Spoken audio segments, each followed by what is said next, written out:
va a tocar reinventarnos las veces que haga falta. Hay estudios que dicen que entre 10 y 14 veces de forma profunda en la carrera de una persona. Fíjate que nuestros padres, nuestros abuelos, tenían que pasar como máximo una reinvención, porque había una gran ola tecnológica, ¿no? Las grandes olas cada vez son más frecuentes. Entonces, primero, aceptar esto ya es un gran paso, porque el proceso de reinvención, como hablábamos, cuesta. Bueno, pues ganemos eso, ¿no? Cada vez que lo pasemos, ganemos el hecho de que nuestra mentalidad se acostumbre a que es algo que probablemente vayas a tener que pasar más.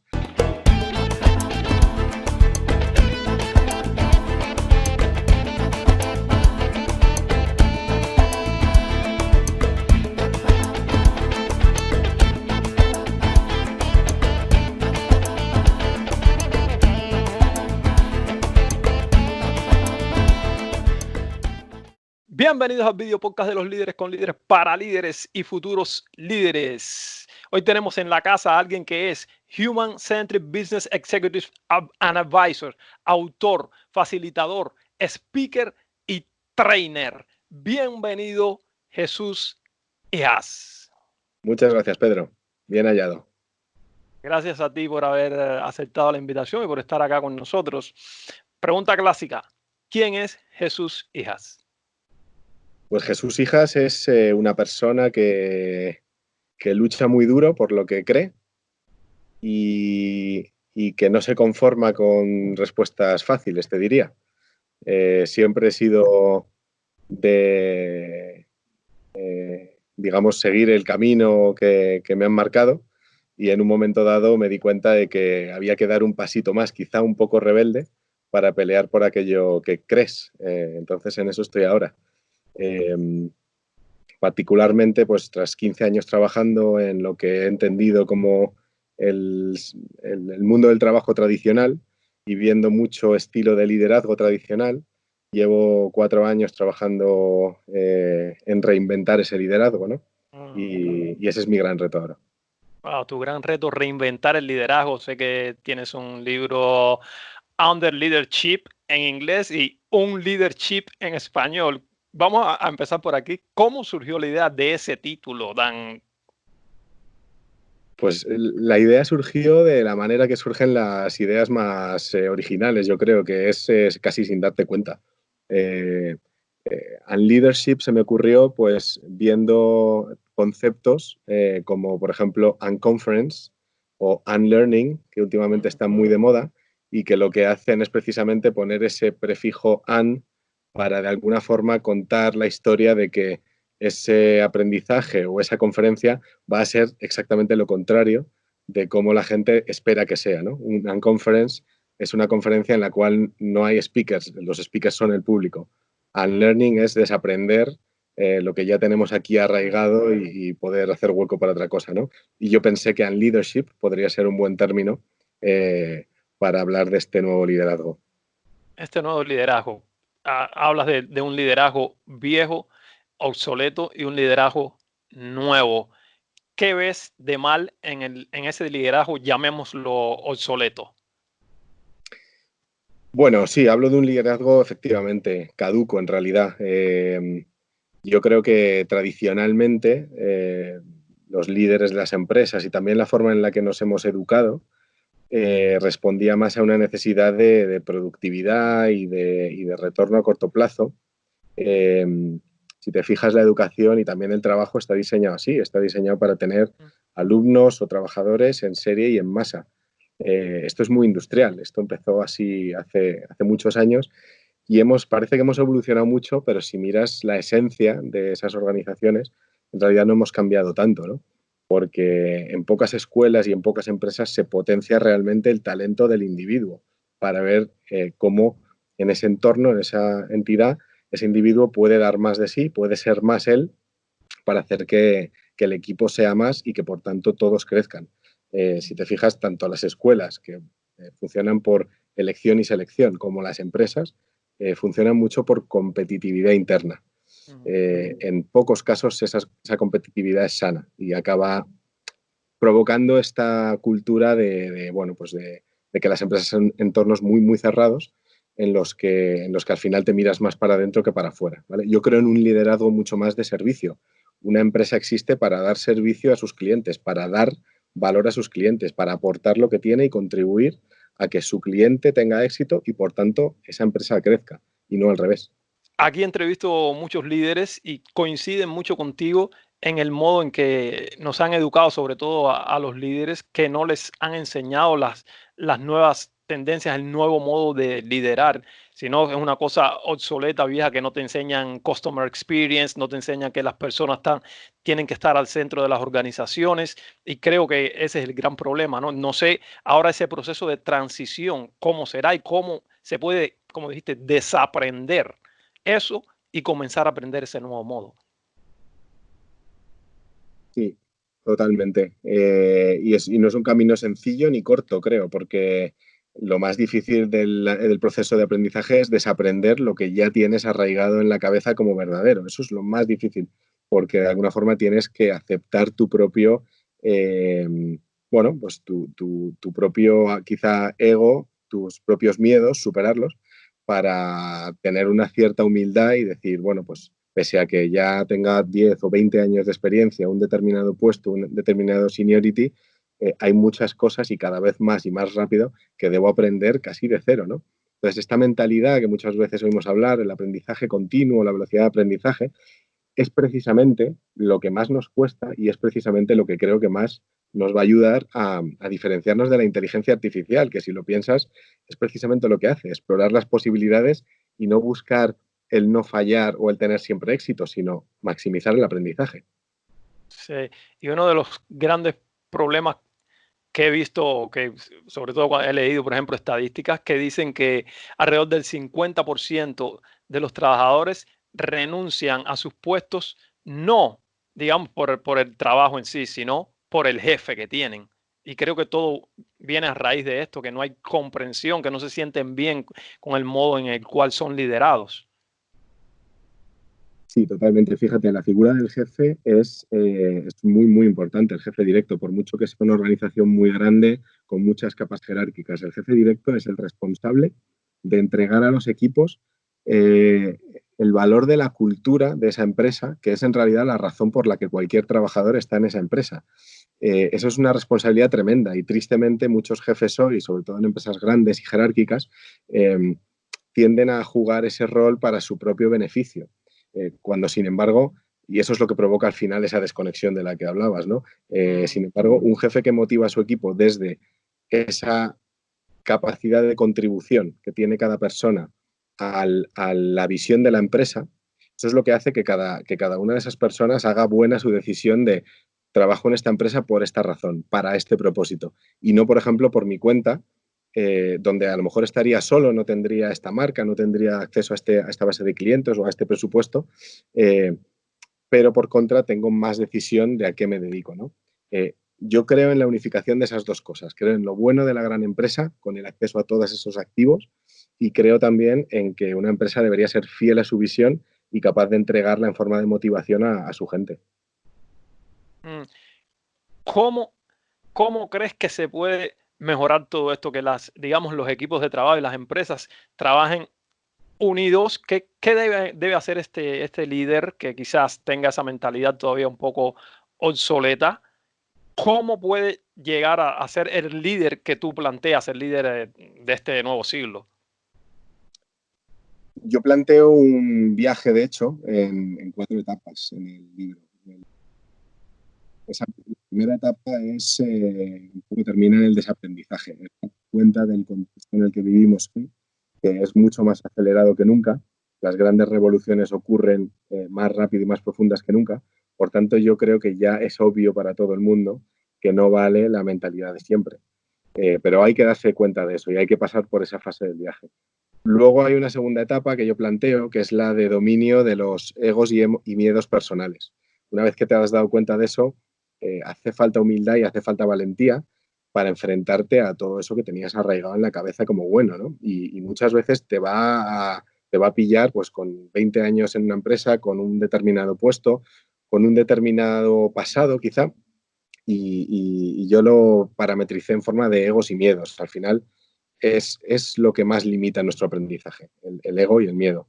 Si eres capaz de hacer ese viaje personal y superarlo, muchas veces estás en ese punto en el cual muchos profesionales cada vez más se están enfrentando ahora, que es al reinventarse, a verse en una situación que les obliga a reinventarse. Ahora estamos viviendo una situación única a nivel mundial y muchísima gente me está escribiendo: Jesús, ¿cómo hago para reinventarme? Yo he pasado ya 4 o 5 procesos profundos de reinventarme, muy profundos. Y es un momento que puede parecer muy bajo, porque estás, digamos, tú solo, tú ante nada, quizás normalmente te pillas sin trabajo, pero también es una gran oportunidad porque es una especie de hoja en blanco en la cual tú puedes decir para qué quiero trabajar el resto de mi vida, y si eres capaz de verbalizarlo en unas pocas palabras, puede ser muy potente.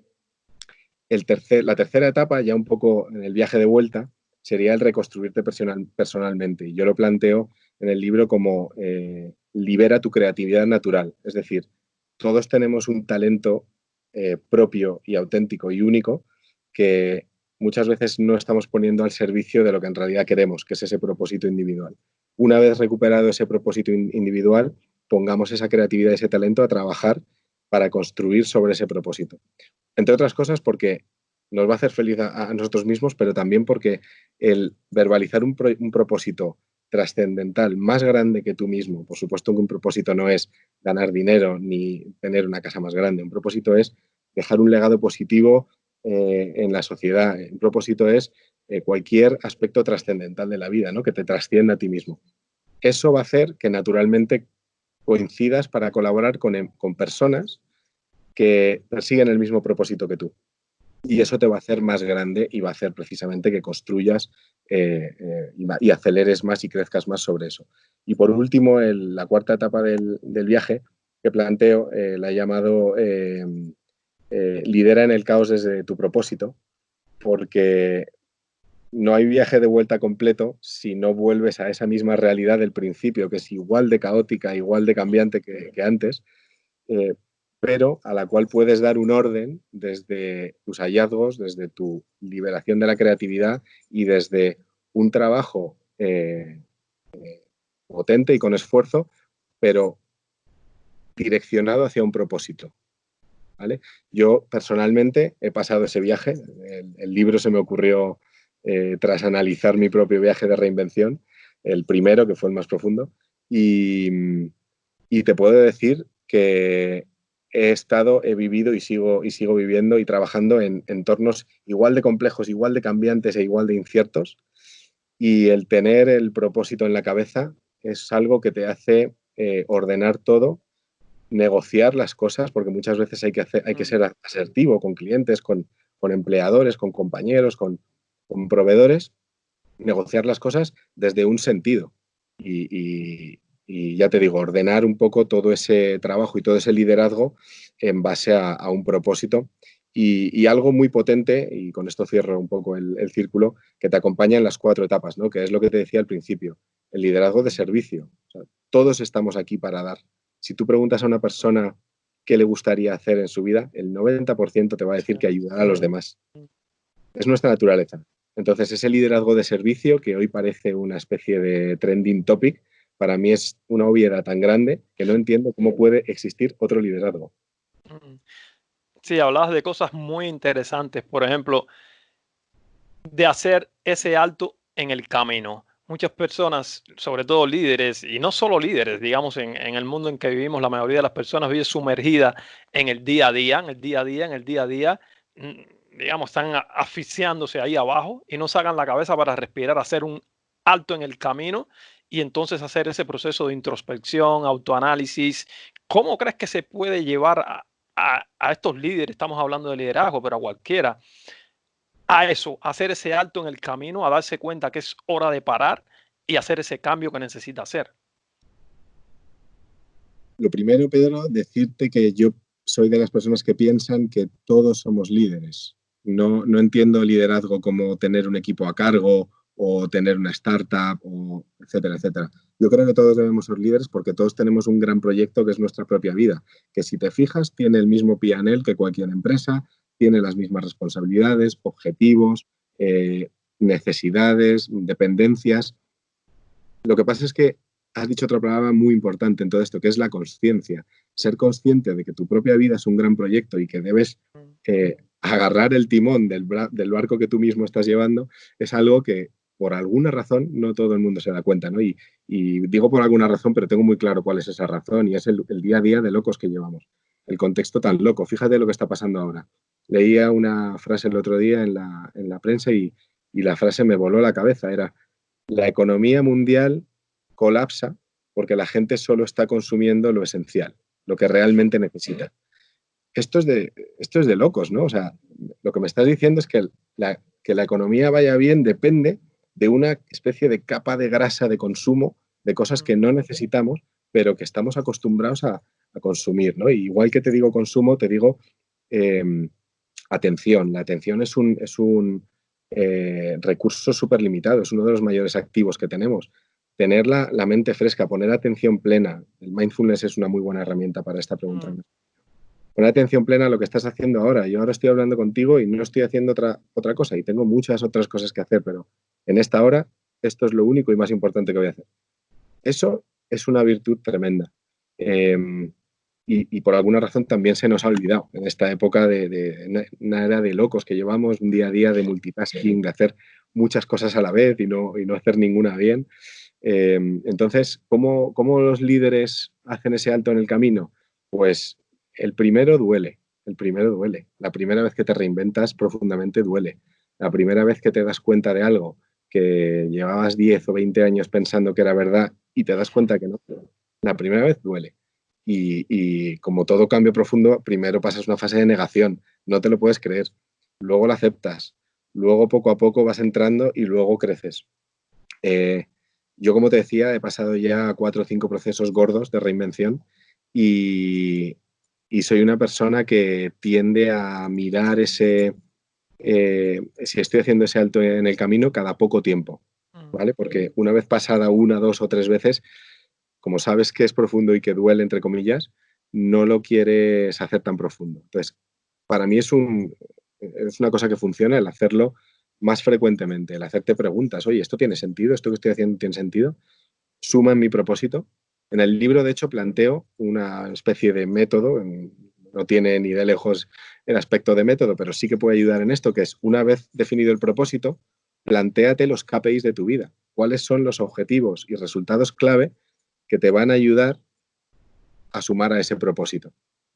Y si lo que haces en el día a día no tiene un KPI asociado que sume a tu propósito, entonces replantéatelo. Sí, sí, eso está muy interesante. Digamos que los pasos son primeramente parar, te das cuenta, parar y entonces hacerte ese autoanálisis y ver cuáles son tus objetivos, tus KPIs y todas estas cosas y a partir de ahí entonces comenzar a reinventarte. ¿Cómo es el proceso ese, Jesús, basado tú que tienes tanta experiencia? Si tienes pasos o tips o una estructura a seguir. Sí, y ya te digo que una vez, dos veces, varias veces, te das cuenta de que esto es algo que no es puntual, que nos va a tocar reinventarnos las veces que haga falta. Hay estudios que dicen que entre 10 y 14 veces de forma profunda en la Wow. carrera de una persona. Fíjate que nuestros padres, nuestros abuelos, tenían que pasar como máximo una reinvención, porque había una gran ola tecnológica, ¿no? Las grandes olas cada vez son más frecuentes. Entonces, primero, aceptar esto ya es un gran paso, porque el proceso de reinvención, como hablábamos, cuesta bueno, pues ganemos eso, ¿no? Cada vez que lo pasemos, ganemos el hecho de que nuestra mentalidad se acostumbre a que es algo que probablemente vayas a tener que pasar más. Luego, el saber mirarte a ti mismo también con cariño, porque muchas veces me pregunta gente que quiere reinventarse y tal, pero ves que la motivación profunda pues no es en realidad la reinvención, es encontrar un mejor trabajo, es encontrar un mejor puesto, una promoción. Esas son consecuencias, o sea, para mí eso son necesidades accesorias, eso viene después, ¿no? Y la reinvención profunda al final tiene que ver con conectar contigo mismo, ser capaz de parar, mirar, hacerte preguntas, que no te dé miedo hacerte preguntas, que no te dé miedo hablar contigo mismo, como decías. También leí otro estudio que los los millennials con el nivel y la generación Z con el nivel de conexión digital que tenemos, no te sé decir ni la fuente ni la muestra, ¿vale? Pero el estudio era tremendo. Preferirían, en vez de estar una hora solos en silencio, preferirían dañarse de algún tipo, ¿no? Hacer algún daño físico. Es una cosa de locos, ¿no? Cuando precisamente el hablar contigo mismo y el saber escucharte es lo que te da la base para construir a partir de ahí. Entonces, esa primera parte, ya te digo, no es un método, es lo que a mí me ha funcionado, es de quitarte miedos de encima, miedos de fuera y miedos de dentro. Luego ya, una vez tocado ese fondo, que para mí es una bendición y un regalo, el reconectar con tu propósito, intentar ser muy diligente y muy asertivo a la hora de construir sobre eso, construir desde ti mismo y construir con los demás. Porque aunque hayas reconectado con tu propósito, te van a aparecer oportunidades, proyectos, clientes, colaboraciones que, oye, que podían tener muy buena pinta, pero que luego no tenían que ver con tu propósito. Pues tener también la capacidad de decir, de evaluarlo y decir, bueno, pues esto hasta aquí llegó, ¿no? Sí, sí.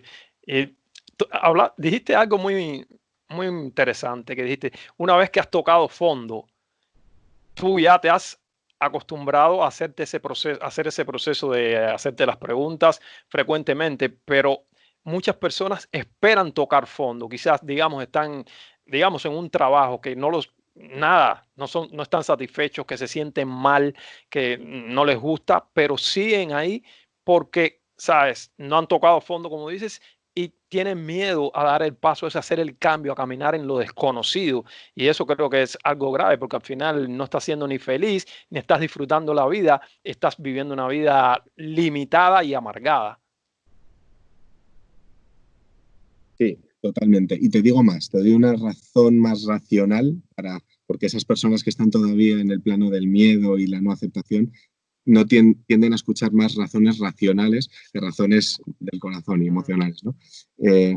A día de hoy, en la economía, en el entorno digital que vivimos, yo lo llamo la economía de la confianza, porque entramos es como Black Mirror, ¿no? Entras en un terreno en el cual tú solo coges un Cabify si tiene 4,5 estrellas o más. Tú solo vas a un Airbnb si tiene 4,5 estrellas o más.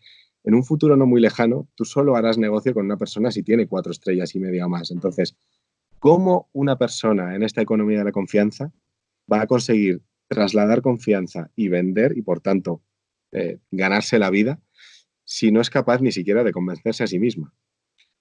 Te doy esta razón porque me he encontrado a mucha gente que me hace esa pregunta, pero que intenta negarlo, ¿no? Porque todo parecen cosas de autoayuda, bueno, pues, cosas de líderes débiles, ¿no? Debe parecer. Y ya te digo que yo tengo esta razón muy racional y en la cual creo además a pies juntillas. Decías el tema un poco del miedo y el bloqueo personal. Yo creo que, como te decía, eso es lo más peligroso, porque es el primer paso para mí de esa reinvención. Y si no lo aceptas, que hay un problema, nunca vas a poder cambiarlo.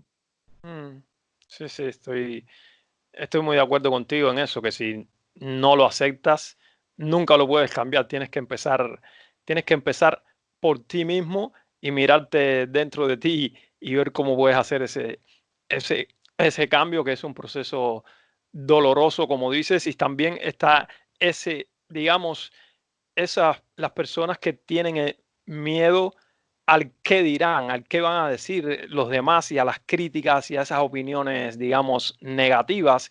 Y por eso no hacen el cambio que saben, ya están conscientes que tienen que hacerlo, pero no lo hacen por miedo al, al entorno que tiene, que les va a caer encima y les va a decir, ¿cómo vas a hacer eso? Eso no está bien. ¿Cómo vas a dejar, por ejemplo, un trabajo donde ganas un sueldo fijo seguro para irte a emprender que no tienes nada seguro? Y esto es algo que limita a las personas también. ¿Cómo alguien puede salir de eso? Totalmente. De hecho, fíjate qué interesante que en esta pregunta has nombrado los dos primeros capítulos del libro después del reencuentro con el propósito. Y estos capítulos son Un alto en el camino y ¿Qué pensarán de mí? Porque empatizando con ese viaje, es exactamente lo que pasa. Primero te tienes que dar cuenta, ¿no?, de lo que tú te has encontrado y reconocerlo, pero luego instantáneamente el entorno más cercano que te quiere y te aprecia y se preocupa por ti, ante una situación del tipo, mira, me he dado cuenta de que llevo 15 años trabajando como ejecutivo de ventas en una gran corporación y que en realidad lo que me apasiona es la locución y el doblaje. Imagínate. Ese entorno cercano va a reaccionar con las hipótesis más negativas del mundo. Pero ¿cómo vas a emprender? ¿Cómo vas a dejar esta gran empresa si un sueldo es lo mejor y lo más estable? Este sector es muy complicado y está muy competido, etcétera, etcétera, ¿no? Y ya te digo, reaccionan desde su propio, desde el cariño y desde la protección hacia ti, pero también desde sus propios miedos y barreras. Es decir, muchos de esos consejos hay personas que los dan desde sus propios miedos y barreras de no haber tomado nunca esa decisión, ¿no? Entonces yo en el libro lo que planteo es que en ese viaje del líder, esa persona tome a ese círculo como una especie de early adopters de su transformación. Es decir, su transformación se la va a tener que contar a mucha gente. De hecho, es muy probable que hasta acabe siendo una historia de éxito que otros quieran comprar, que te inviten a dar una ponencia a contarla en algún momento, ¿no? Utiliza ese entorno como early adopters, es decir, no te vengas abajo porque te estén poniendo dificultades en el camino. Si la vida son dificultades, una vez que solventas un problema tienes otro y otro y otro y otro. Entonces, eh, digamos, refuérzate en ese hallazgo que has hecho, que es tengo otro propósito y quiero construir sobre él, y toma a tu red más cercana como esos early adopters a los cuales quieres convencer. Nunca vas a convencer, por ejemplo, a una madre de que dejar una gran empresa es buena idea, pero sí que te vas a reforzar tú en tu argumentación. Y una cosa que menciono también en el libro, que es gracioso a este respecto, es más fácil convencer a un cliente de que eres su mejor aliado para su negocio, pese a que acabes de empezar, que a una madre convencerla de que lo vas a dejar todo para perseguir tu propósito.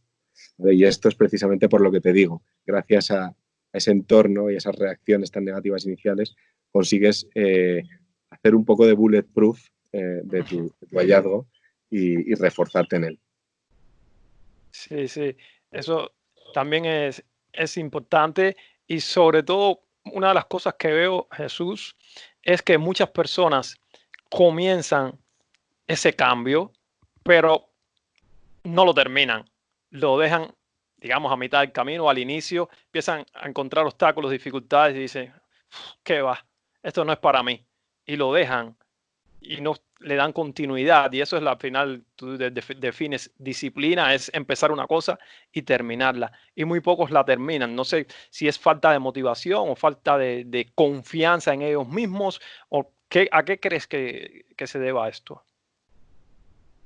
En el fondo, para mí, Pedro, es falta de autocrítica, porque fíjate, has emprendido ese camino y te has quedado a medias. ¿Por qué lo emprendiste? Lo emprendiste porque había algo en tu día a día, en tu trabajo habitual, que no funcionaba, ¿no? Que no acababa de encajar.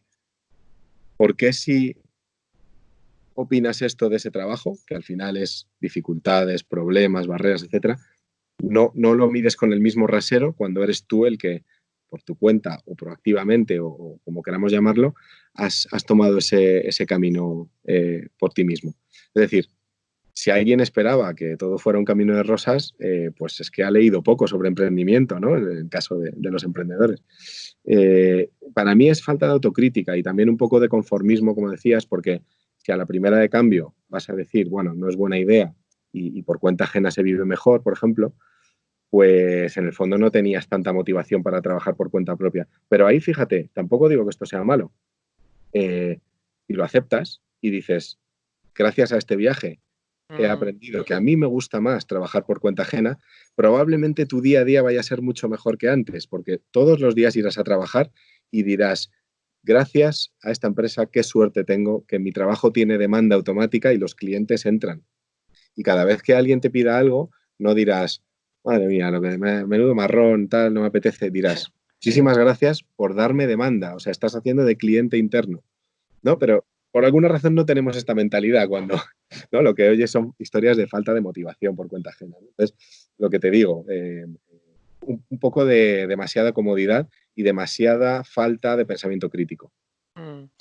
No, y una cosa que yo que yo analizo y digo, ok, tú quizás te sientas incómodo donde estás, no te gusta, pero no quieres hacer el cambio por ciertos miedos que tienes. Pero ¿qué ejemplo le estás dando a tus seres queridos, sobre todo a tus hijos y a esa gente que te rodea, que viene detrás de ti? Un ejemplo de que de conformismo, de aceptar una situación que no te gusta, en lugar de dar el ejemplo y decir, en la vida hay que arriesgar y hay que para lograr, digamos, sin riesgo no hay recompensa, como yo digo. Entonces, le estás dando un mal ejemplo a esa generación, no sé, tu sobrino, tus hijos, a tu entorno.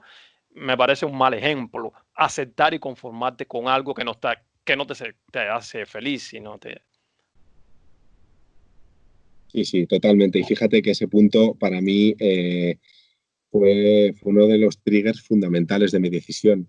Cuando tomé la primera decisión de reinventarme, que fue una decisión proactiva, eh, acababa de tener a mi segundo hijo. O Mm, sea, tenía 6 meses. Y mi primera hija tenía 2 años. O sea, que es un momento de los cuales, digamos que están en el top en los cuales te recomendarían emprender, ¿no? Es irónico. Todo el mundo me decía, pero ¿cómo vas a hacerlo ahora, ¿no? Con 2 hijos y tal. Y uno de esos argumentos que oyes frecuentemente es, hombre, es que al final todo esto de vivir, de trabajar en lo que te gusta, de realizar tus propósitos y tal, está muy bien, pero al final hay que pagar las facturas y al mm, final hay que pagar en los colegios de los niños, ¿no? Cuando oí esa frase, que fue uno de estos líderes que yo llamo del siglo XX, por aquello de la fecha de caducidad que te decía, me hizo pensar muchísimo, porque dije, ostras, esto es un argumento dicho desde el miedo. Al final hay claro. que pagar el colegio de los niños. Pero claro, si es que al final lo que está haciendo esa mentalidad de liderazgo es pagar un colegio que probablemente sea muy caro para delegar en otro la responsabilidad de la educación de esos Mm, hijos que tú no te estás atreviendo a darle, como decías, ¿no? Para mí liderar, de hecho, yo digo que liderar es igual a dar. Liderazgo es algo de lo que se han escrito muchos libros y es muy complejo, todo lo que quieras, pero yo lo reduzco a 3 letras, dar. Dar ejemplo, entre otras cosas. Eh, Todo lo que no sea liderar desde el ejemplo propio, tiene una parte de egoísmo, tiene una parte de querer persuadir, tiene una parte de influencia no en el buen sentido, sino de influencia en el beneficio propio. mm. Porque, ¿por qué me das consejos a mí si no lo haces tú? ¿Por qué eres asesor de emprendedores si tú no has emprendido?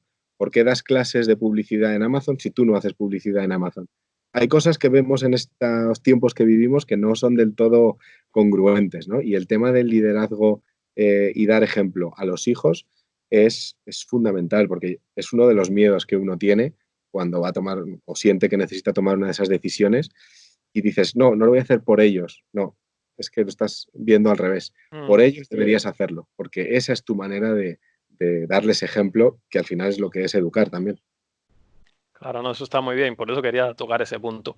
Otra cosa también, Jesús, que he notado mucho es esa, digamos, en las familias que los padres le dicen a los hijos, en esta familia hay una tradición, todos somos profesionales o somos, por ejemplo, abogados, esta es una familia de abogados, tú tienes que ser abogado. Prácticamente le imponen eso al joven, el joven va a estudiar una carrera que no le gusta, pero los padres se lo imponen, los padres son los que le pagan todo, por lo que tanto tiene que complacer a los padres, pero está haciendo algo que no le gusta y después se encuentra en una profesión que no le gusta. Y ahí es donde cerramos, creo, este círculo de donde sale todo esto, me imagino. Sí, sí, totalmente. Quizá ese argumento ya empieza a quedarse realmente obsoleto, porque ahora sí que hay, es como es Vox Populi, que esto que hablábamos de que estamos en una era de cambios radicales y profundos continuos, ¿no? Entonces, ya hay muchas, no sé, grandes fuentes como Harvard Business Review o otras grandes fuentes que aseguran esto que decíamos de el profesional hoy cambiará entre 10 y 14 veces de trabajo radicalmente a lo largo de su trayectoria profesional. Entonces, quien siga anclado en eso, pues no solo está dando un mal consejo, sino que está dando un mal consejo de hace 40 años. Pero sí que es verdad que sigue existiendo. Y no solo eso, te diría, ampliaría un poco el problema. Ya el problema no es solo que te digan tus padres, tutores o quien sea, tienes que ser abogado, sino que no te eduquen a ver que la oferta educativa que existe hoy probablemente cuando tú acabes de estudiar, que será dentro de 15 años, 10 años, 5 años, dependiendo de dónde estés, sea completamente distinta. Es más, Mm, que cada vez existen más personas que se inventan su propio trabajo, porque conectan disciplinas con creatividad, porque ven una demanda y van a por ella y abren un nicho de mercado, porque son innovadores, por una serie de razones que el contexto tan cambiante permite. Entonces, ya te digo, ampliaría el problema, no solo una profesión, sino ver el catálogo educativo como un catálogo cerrado y no invitar a los alumnos en realidad a ser aprendices continuos, que es que para eso existe la fase de aprendizaje full time en la vida, para coger amor al aprendizaje y ser capaz de aprender continuamente y rápidamente. Entonces, yo esto, que llevo muchos años pensando, y de hecho en el leadership también lo menciono, he tenido el privilegio de trabajar en los últimos 2 años en formación. Empecé con la parte ejecutiva y fui retrasando en la edad. He acabado dando formación a chavales de 14, 15, 16 años en lo que llaman todavía soft skills, que para mí muy mal llamadas soft skills, porque son habilidades transversales que precisamente lo que te permiten es eso, abstraerte de la especialidad que hayas trabajado, estudiado y conectarlas creativamente, comunicar independientemente de que seas programador informático, colaborar. Todos necesitamos las habilidades que yo llamo no soft, sino transversales o humanas, porque, llegando con lo que decíamos al principio, son las que nos van a distinguir de la inteligencia artificial, ¿no? Entonces, ves que es un tema que me toca especialmente, ya te digo, desde el privilegio de poder ser profesor de estas habilidades, es algo contra lo que creo que tenemos que luchar muy fuerte, la mentalidad tradicional de elige entre este catálogo o elige esta profesión, y ir hacia algo mucho más abierto, reconocer que el cambio es continuo. El que no lo reconozca hoy en día con lo que estamos viviendo es que se pone una venda muy grande en los ojos, y también ser valiente para aceptarlo y quererlo para ti y para los tuyos. sí. Sí, yo creo que sobre todo las generaciones que están avanzando ahora vienen con una mentalidad completamente diferente. Sobre todo el liderazgo y en todas las áreas de la vida son mucho más abiertos y, y digamos, es algo diferente. ¿Cómo crees que sea el liderazgo del futuro? Es muy difícil esta pregunta, Pedro, y no, te la agradezco en el fondo. A ver, yo no me atrevo a decirlo, sinceramente. No me atrevo. Esa es mi respuesta, porque Mm, si algo me ha enseñado todo este camino es lo que venimos hablando en esta charla.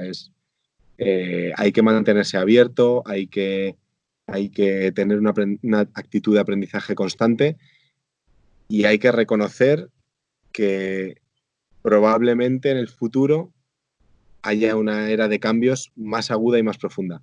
Pero sí, probablemente, es decir, hay que estar abierto a las posibilidades. A lo mejor lo que define el liderazgo del futuro es eso, abrirse a las posibilidades, en lugar de tanto, no sé, tanto plan financiero que tienen las empresas mm, del año en curso, del trimestre en curso, y si no cumplimos con este plan, entonces generamos un gap y hay que intentar rellenarlo, sea como sea. Está muy bien, planificar está muy bien, pero si por planificar nos vamos al extremo racional, que no nos deja reconocer que hay muchísimas posibilidades, explorarlas e intentar jugar con ellas, creo que no es beneficioso. mm, interesante. Sí, no se sabe al final, es lo que tú dices. ¿Quién puede saberlo? Es así. ¿Tienes, Jesús, algunas, digamos, prácticas cotidianas que haces para mantenerte, digamos, activo con la mente fresca, abierta, en forma? No sé, mucha gente hace mindfulness, meditación, cosas de esas que te ayudan a ti y que pueden ayudar quizás a alguien que nos está viendo y no las esté haciendo para darle el consejo. Y con mindfulness empecé muy fuerte. De hecho, el mindfulness me acompañó al principio de mi primer proceso de reinvención y tiene un papel súper protagonista en el libro. Ahora es verdad que estoy fallando un poco la práctica del mindfulness, pero bueno, creo, creo que la tengo más incorporada, y a lo mejor con meditar 2 o 3 veces a la semana me vale. Pero es algo que sí que me ha ayudado, ¿eh? Eh, Otra práctica que hago y que soy muy, muy disciplinado para ella es dedicar un número de horas a lo que me gusta, a la semana. Lo que me gusta a mí en particular es el deporte, la música y los amigos. Entonces, dedico un número de horas muy relevante a hacer deporte, a hacer música, escucharla y tocarla, porque en mi caso me gusta hacer música, y a hablar con mis amigos. No me conformo con ver qué tal va todo en el grupo de WhatsApp. Intento al menos tener una buena conversación con algún amigo esa semana. Y a la siguiente con otro y a la siguiente con otro. Y por último, esto que te digo lo amplío también a círculos más abiertos. No solo mis mejores amigos, a los cuales llamo para hablar una hora para ver qué tal está, sino me gusta ampliar mucho la conversación. En LinkedIn, pues por suerte o por trabajo propio, tengo una gran red y me gusta que además de tener una gran red, sea una red muy profunda. Es decir, me gusta llegar al detalle de la gente, tener conversaciones, ver los perfiles, ver qué nos podemos aportar, tomar cafés. He quedado con más de 30 personas que he conocido por LinkedIn y son personas maravillosas. Muchos de ellos han acabado siendo mis amigos. Y acabo trabajando con ellos. Entonces, en el caso particular de LinkedIn, que ya te digo que es para mí una red muy importante, tengo la disciplina de consultarlo todos los días. Casi siempre suele ser lo primero que hago. Antes de, por supuesto, después de hacer lo que tengo que hacer, llevar a mis hijos al cole, que eso son rutinas personales, pero antes de ponerme a trabajar, mirar el correo y tal, es como quien lee el periódico, ¿no? Pues yo abro LinkedIn y veo un poco qué respira, si hay algo nuevo, si no, o qué ha pasado, si yo he compartido algo, pues qué retorno ha habido. Me gusta porque tienes un feeling de primera mano y muy bueno con el mundo exterior, ¿no? Y ligado con lo que hablábamos antes, las empresas y los proyectos, no sé muy bien por qué, tienden a ser entornos demasiado cerrados. A mí me gusta abrir eso. Qué bien. Jesús, vamos a resumir ya aquí on leadership o tus ideas sobre liderazgo y no solo sobre liderazgo, sino cómo vivir una vida mejor, porque cada uno somos líderes de nosotros mismos, como dijiste al inicio. No sé, si quieres resumir todo en algo, en algún par de tips, algo ya para la persona esa que tiene que parar y comenzar a hacer el cambio, ¿qué le puedes decir? Bueno, como te decía Pedro, para mí liderar es dar. Y, y eso ya, esas tres letras, te cambian completamente el paradigma. Eso te da una buena base, porque cambiar el paradigma para mí es algo potente. Por eso mi libro se llama Unleadership, porque creo que el paradigma de liderazgo había que cambiarlo completamente. De ese dar puedes empezar a derivar un poco, ¿no? Entonces, ¿qué doy? Doy lo mejor doy lo que tengo, doy lo mejor que llevo dentro de mí, doy lo que yo pueda contribuir. ¿A quién? Pues a los que tengo cerca, a mis colaboradores, a mis compañeros, a mis clientes. Doy lo mejor a todos. ¿Qué más puedo dar? Puedo dar ejemplo. Puedo dar ejemplo a mi equipo, a mis hijos. Puedo entender que liderar en realidad es dar ese ejemplo porque cualquier cosa que sea intentar influir con algo que no es tu ejemplo, en realidad no es liderar, no es un liderazgo auténtico. ¿Cómo vas a recomendar a alguien algo que no haces tú mismo, ¿no? Eh, También puedes dar dirección. En realidad esta es la acepción a lo mejor más cercana al liderazgo tradicional, pero es muy importante porque dar dirección no significa equipo, vamos a reunirnos este lunes para ver qué hacemos esta semana y al lunes siguiente, equipo, la dirección ahora esta semana es otra distinta. No, no. Dirección significa que tu propósito está muy claro y el propósito no es una estación de llegada, es una estrella polar que te guía, tanto si eres una empresa, un equipo, una persona. Un propósito es algo que yo lo digo también en el libro, es algo que te gustaría poner en tu epitafio cuando hayas trascendido, ¿no? Jesús Hijas luchó por un liderazgo más humano en tiempos de inteligencia artificial. Oye, pues qué propósito más maravilloso, ¿no? No lo voy a conseguir en esta vida, ojalá, pero yo creo que no es una estación de llegada. Es algo a lo que yo voy a contribuir, ¿vale? Entonces, doy dirección de mis acciones del día a día hacia ese propósito, guiado por ese propósito, ¿vale? Pero doy. doy dirección, doy ejemplo, doy lo mejor, doy lo que sea. Porque el líder da. El líder lo que hace es entender que su propio crecimiento personal y profesional va a ocurrir no porque crezca más que los demás o porque extraiga valor de los demás, sino porque él, con lo que contribuye y con lo que da, hace crecer a su entorno y gracias a que su entorno crece, él también es más. Mm, excelente. Estamos llegando al final casi. Te hago ahora esta pregunta, Jesús. La edad se mide en años. Te preguntan, Jesús, ¿qué edad tienes? No te la estoy preguntando, me dices X años. Entonces, la edad se mide en años. La vida se mide en una palabra. La vida se mide en... Qué buena pregunta, Pedro. Me la voy a tener que pensar. La vida se mide en contribución. En contribución. Que es Sí. una versión de dar. Prácticamente. Ok, vamos a las 3 preguntas finales, Jesús, pero antes de eso, ¿dónde las personas que nos están viendo y escuchando te pueden encontrar, se pueden poner en contacto contigo, tus redes, lo que quieras, el libro?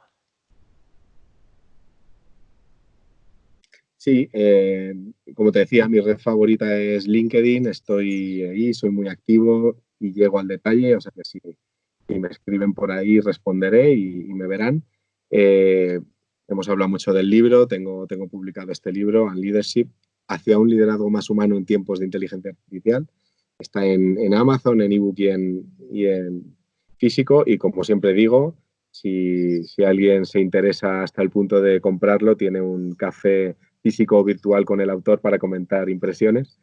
Y en realidad en cualquier otro medio, digital o físico, y si pues resulta que esa persona está en Madrid o alrededores, pues en el mejor medio de todos, que es en persona, cuando el entorno nos deje, con un café en mano. Perfecto, perfecto.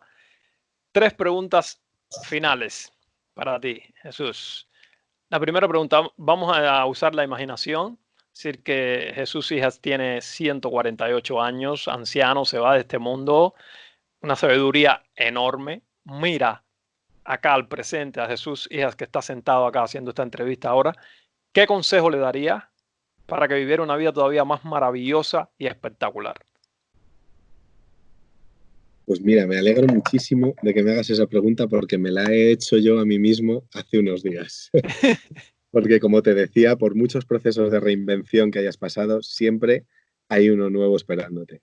Y en mi caso este era fuerte, porque, porque necesitaba una nueva reinvención hacia algo mucho más digital. Yo creo que en eso estamos todos. Y hacia algo mucho más independiente también. Entonces, el consejo que me daría y el consejo que me he dado es que no me deje guiar por las necesidades del corto plazo. Al final, eh, el cómo vaya a resolver el Jesús de hoy esas necesidades, ya me he demostrado a mí mismo que es precisamente haciendo la parte difícil, que es reconociendo cuál es tu propósito y cuáles son tus pasiones y cuáles son tus talentos y siendo valiente en ir a por ellos. Entonces, ese es el consejo que me he dado y la verdad es que estoy contento porque siempre me he hecho caso. Qué bien. Segunda pregunta, Jesús. ¿Qué impacto quieres tener en el mundo o en tu mundo? Pues también muy buena pregunta, como todas las anteriores. Soy muy ambicioso con el impacto y esto mucha gente de mi alrededor me lo dice, que soy tan ambicioso que a veces hasta yo mismo me genera un poco de ansiedad, incluso me bloqueo. ¿Por qué soy muy ambicioso? Pues porque como soy muy abierto y hablo con mucha gente y veo y entiendo, pues entiendo que estamos ante unos retos muy grandes, muy grandes. O sea, lo que está pasando ahora, pues oye, ha sido una crisis sanitaria, pero es que está levantando muchas otras cosas Mm, pues, de problemas de consumismo, problemas de ese día a día que está generando una cantidad de enfermedades mentales brutal, brutal. Yo a todos mis amigos les digo que quien seguro no va a tener problema de trabajo después de esto son los psicólogos, seguro. Eh, entonces, ya te digo, tenemos retos muy grandes, por no hablar de bueno, los retos medioambientales, de los retos a nivel de crisis de confianza también que estamos pasando, o sea, lo que hablábamos antes, ¿no? Hay cada vez menos pensamiento crítico, más fake news, más cosas grandes que pasan porque la gente no tiene mente crítica, ¿no? Y también por no hablar de grandes retos en el campo de la diversidad, de la igualdad y de otros aspectos que, bueno, pues que me inspiran, me provocan y me hacen ir a por ellos, intentar ampliar el campo para, bueno, pues para que mi impacto no sea solo en mi entorno, sino que sea lo más posible. Ok. Tercera y última pregunta. La respuesta ya la tengo. Todo el que nos está viendo y escuchando la tiene, porque es obvio, pero esta es la pregunta aquí para cerrar este video podcast. ¿Qué características debe tener debe tener para ti un líder? ¿Qué hace a un gran líder? Sí, efectivamente tenéis la respuesta ya. El líder se hace a sí mismo, dándose a sí mismo, y los demás hacen al líder porque los demás reciben del líder. O sea, es la generosidad, lo que te decía, el liderazgo de servicio no debería ser una moda, ni un hashtag, ni un término cool, o una excusa para vender un software as a service, por ejemplo, sino que yo de verdad es que no entiendo otro liderazgo que no sea de servicio. Las personas, como te decía antes, en nuestra naturaleza está el dar, el hacer el bien a los demás, y las empresas también se crean para dar valor a alguien que es su cliente, para que su cliente sea más exitoso con los productos o servicios que ellas hacen. No están para otra cosa. Todo lo que pasa fuera de eso es entropía interna. Entonces, vuelvo al mismo concepto de antes. El líder se define por lo que da y por lo que aporta y por lo que contribuye. Perfecto, pues llegamos al final. Jesús, muchísimas gracias por haber estado acá con nosotros hoy, haber compartido tu experiencia y todos tus conocimientos aquí con nosotros. Así que estoy seguro que la gente te lo va a agradecer muchísimo. Gracias. Muchas gracias a ti, Pedro. Muy buena conversación. La he disfrutado mucho y te veo en las redes. Un placer. Nos vemos. Chao.